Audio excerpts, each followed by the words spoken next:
it's an interesting phenomenon that takes place when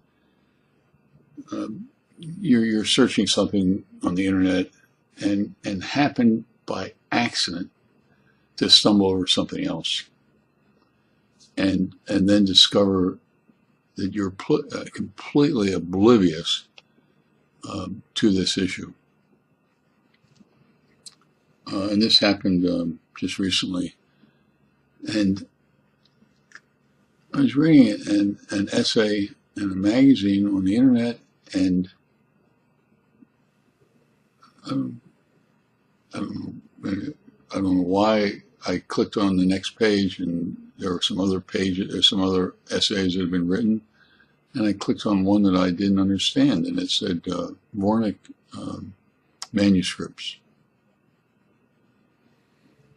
So I looked at it, and the Voynich manuscripts is a it's over 1,200 pages of writing, and many of the pages have some kind of a picture or design hand painted on the pages. This manuscript dates back half a millennium.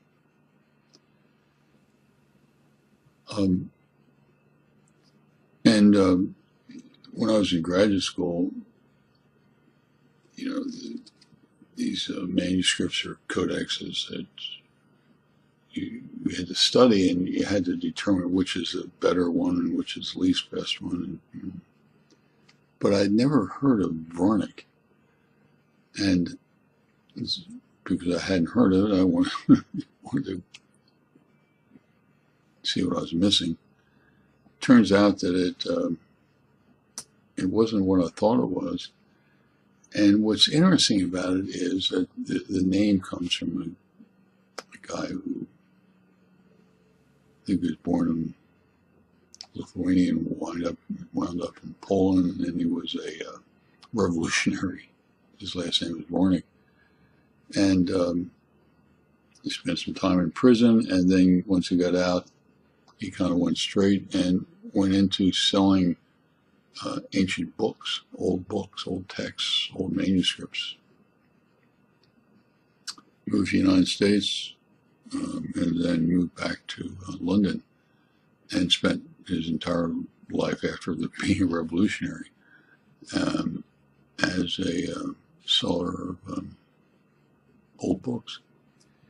And so it is absolutely fascinating that this manuscript that is over 1,200 pages long cannot be translated or deciphered.